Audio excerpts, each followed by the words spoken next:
Well, hey there. Good morning. It is a beautiful bluebird day out here at Iron Mountain, just after that, 4 or 5 feet snowfall that we just had. Out here looking to enjoy some low angle powder laps. The snow is in beautiful powdery condition. I am going to do kind of a similar video to what I did last time. I'm just going to change the order of it. I'll edit it with the pit in the front part of the video. I'll put the tour notes in the middle, and then I'll throw the fun ridey bits in the end. All right, let's see. It is December 14th, 2022, 11:30 a.m. Clear skies, 7,350 feet. No discernible wind speed. Slope angle where I'm at, gonna dig this pit, is 28 degrees. Air temperature is above freezing. I measured 135 centimeters of snow depth where I'm at. My ski pin has been right here. It's about 10 centimeters. It was 20 centimeters further back in the shade. This looks like more of a sunny slope here. Maybe perhaps a bit wind scoured, which is why the snow depth isn't so deep. Boot penetration has been to the boot top. Okay, let us dig. All right, well, I need a break from digging, so I'm gonna go ahead and do my hokey pokey test now. Here's our weak persistent layer. That's clearly visible still. Here looks like a little, this might be the same rain crust. It should be. It was the only one there the last time I observed. There's another layer here. It seems to be maybe a mixture. Kind of looks like it goes off and on here. And then here's our storm layer. Looks pretty good. So I'd expect this to be pretty soft up at the top. Let me restart. Yeah, that's fisty. It's actually down here already. Just, what's that? 15 centimeters down. Yeah, it's already this is the slope, so yeah, it's already 4 fingers down here. That's a pretty good press. What's that? I'm gonna do my math. 105 was 30 centimeters down. We're kind of already getting into finger. Well, it might still be 4 right there. Okay, yeah, we'll call it 4. This might be, yeah, that's a finger. And then we're getting into this first layer. It's pretty solid.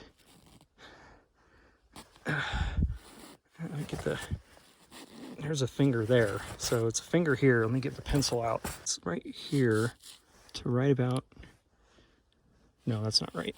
That's not it. It's here to about here that we should be. Yeah, it's pencil. It kind of softens up a tiny bit at the bottom. And then back into a storm layer. Back to 4.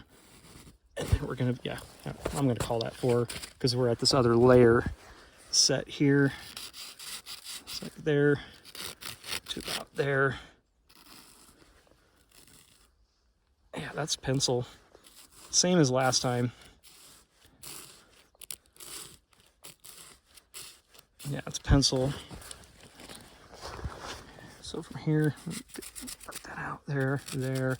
Same thing, mark that out from here to here.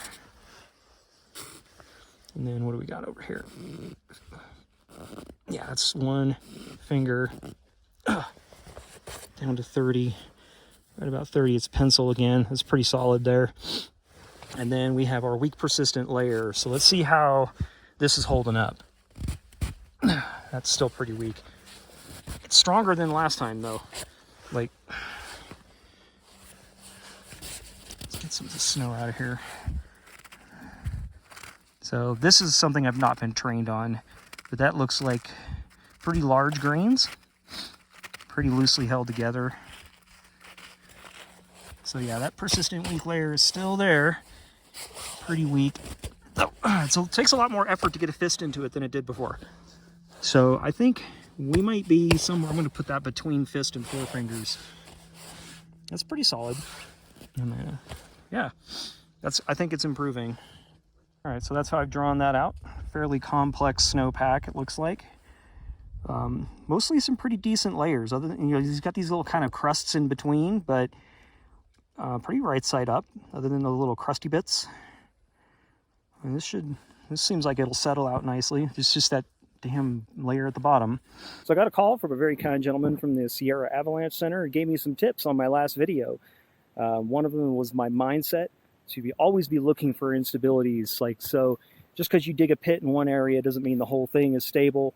I kind of sounded like I was coming to the conclusion that like the entire area around was stable because I wasn't hearing any one thing anywhere, and I dug a pit and it looked pretty decent. That's not really the right way to look at it. Another one was to count all my taps together. What I had been doing was separating, like, so hand taps 1 through 10, then the elbow taps 1 through 10. It should be 11, 12, 13, 14, 15. The column, the compression column, which is what I've got here, is more about identifying layers and the strength between the layers than it is about overall stability. To get an idea of overall stability, I should do an ECT, an extended column test, which I've got some space over here to do one. So I'll probably experiment with an ECT. I looked up how to do one to get an idea, so I'll try that. And then the last note was, on my notes, I had said my last column was a break when it was really a sudden collapse. So that'll be some stuff that I'm looking for this time.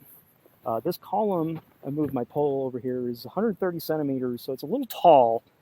Column's supposed to be between 100 and 120 centimeters, from what I understand. What I may do is I may just kind of do my taps to see where this layer breaks and then clean it off and get it down to 120 centimeters and do the rest of the taps. Or I'll just do the whole thing. I don't know, we'll see. Oh, the other thing was, I think I'm supposed to count each fracture and note each one. So the last time I did it, there was a little bit of breakage at the top when I started going to the arm taps. I should have counted that. So let's get this going here. 1, 2, 3, 4, 5, 6, 7, 8, 9, 10. Okay, so good. Or so good. 1, 2, 3, 4, 15, 16, 17, 18, 19, 20. Nothing so far. Okay. 21. So there's a break. A little thing right here. Which layer were you? That happened at right at 110 centimeters. There's this little break here. So that's right here somewhere in this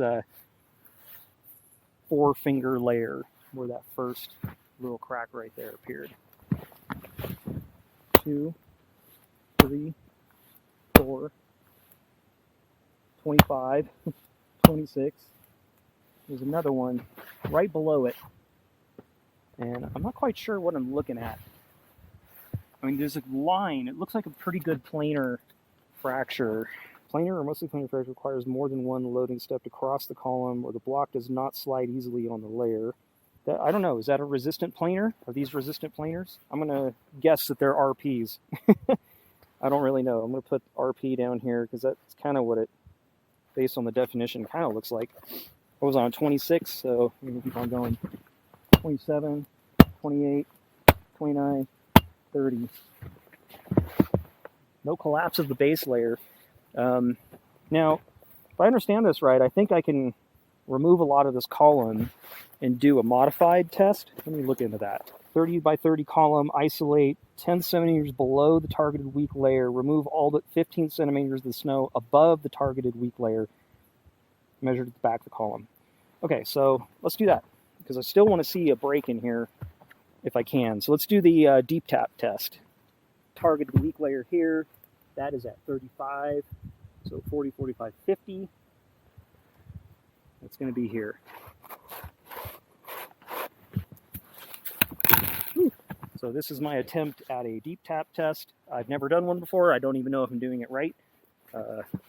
Never even seen one done. So just kind of following the directions in the book. Hopefully I followed them right. And let's see what we get.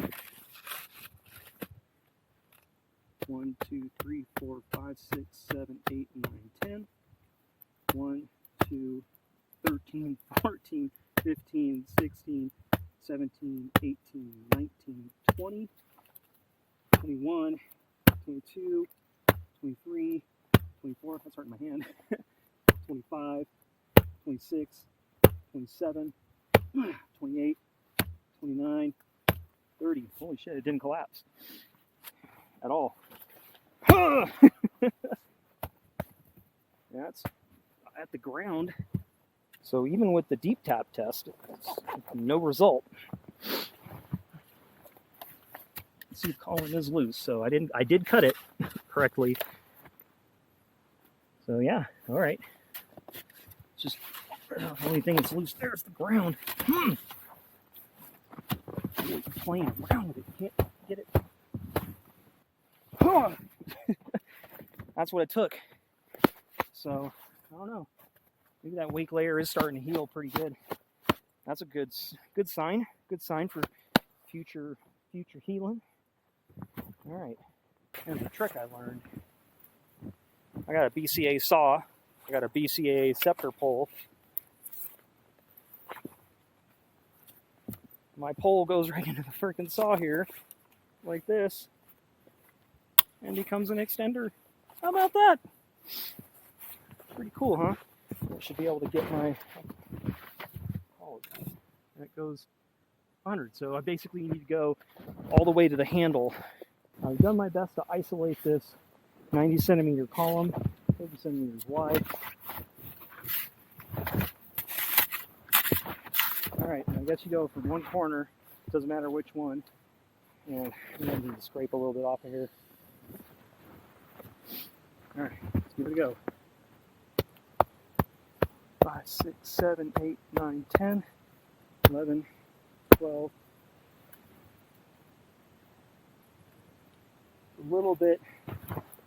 Just a little bit of a break here, but it isn't propagating.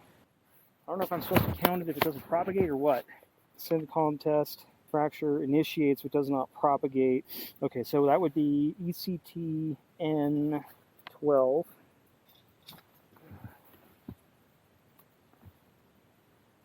There at 120, 13, 14, 15, there's another one, 16, 17, 18, 19, 20, 21, 22 is the same thing, 23, 24, 25, I got another one here at about 105. Just these top layers that you would expect to be fairly weak. 26, 27, 28, 29, 30. So no result there.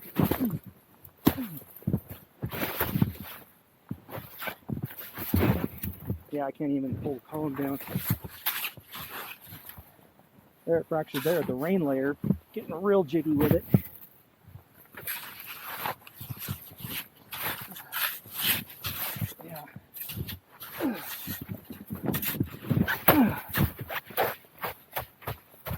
Walking on the ground. That ain't too bad.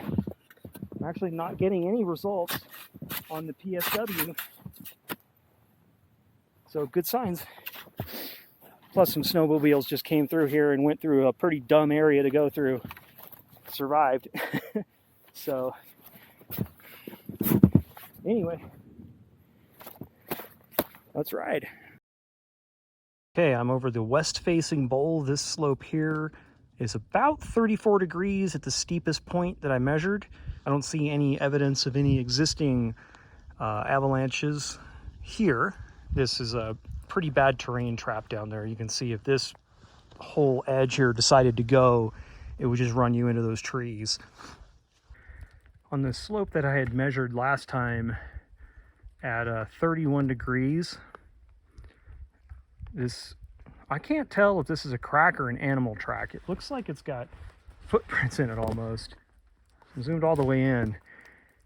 At first I thought it was a crack. It kind of looks like a crack. It's going up to that tree. It goes around this tree. It keeps on going around the corner a bit. Not sure if crack or animal track. Although it's an awfully convenient shape for an animal track. It looks a lot like a crack. I really can't tell. Here's the track I made coming down here. You can see it's pretty deep. I would estimate that at about 20 centimeters of ski penetration. Looking at the rest of the West Bowl here, I don't see any avalanche activity. This is a pretty mellow initiation point. However, it does get steep right over there. It's a pretty steep drop. So definitely want to stay out of that. Looking across the other side of the bowl, looks pretty clean. I don't see any real evidence of avalanches over there. It's pretty steeper terrain. You can see snow is melting out of the trees. We are above freezing. As observed last time, there's a small amount of surface ore. Not much to this here.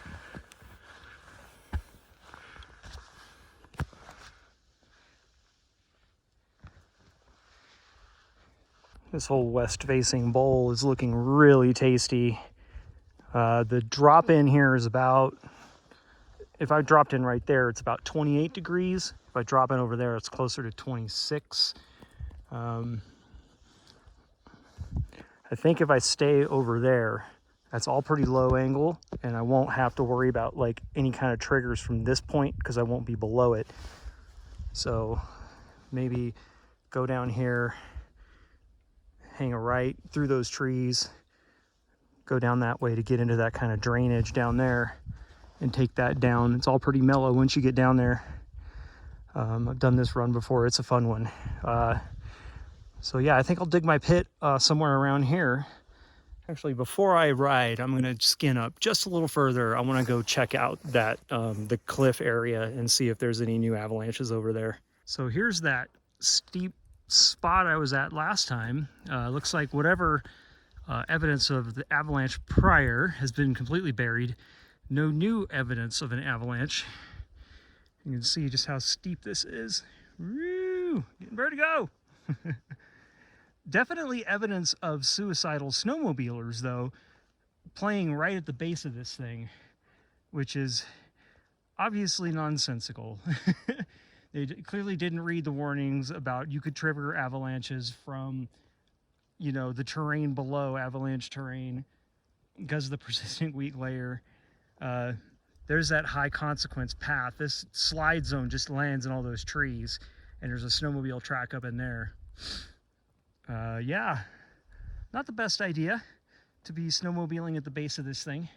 Tough to tell, really, if that's just wind drifts like cornices or if that's an old slide. I don't really see a debris field. It would have been broken up pretty well by the trees, and it looks partially buried anyway. So it's also not all that steep down there, so that's probably, I'm gonna guess that those are cornices. Buried, kind of buried cornices. Not entirely sure. So looking in the general direction of the East Bowl, I don't see any signs of avalanches anywhere. Even there where it's pretty steep behind that chairlift, nothing. So I'm in the general area where I dug my pit the last time I was out here. Just wanted to get another snow depth measurement because the first measurement I took over on the other side showed, what did I say, 135. And the last time I was out here, it was 120 where I was at the pit, where I dug this pit last time. Over here, you can't even tell where the pit is. It's so deep. And we're at 205 centimeters here. So there you go. There's the snow deposit.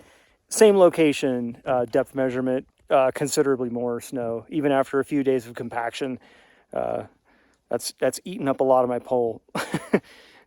Just talked to the two snowmobilers. They just left, the ones that I saw up there. And as I suspected, no beacons, no shovels, no probes, no avalanche training, no avalanche awareness. They don't know anything about the snow conditions. They have never heard of the Sierra Avalanche Center, and they're just out here riding around in avalanche terrain. They did tell me that they saw a couple of avalanches somewhere. I don't know where, I didn't see them, but I guess they could have gone machines that could have gone out a bit further than I did. So there are apparently some avalanche slides out there. So got something useful out of them.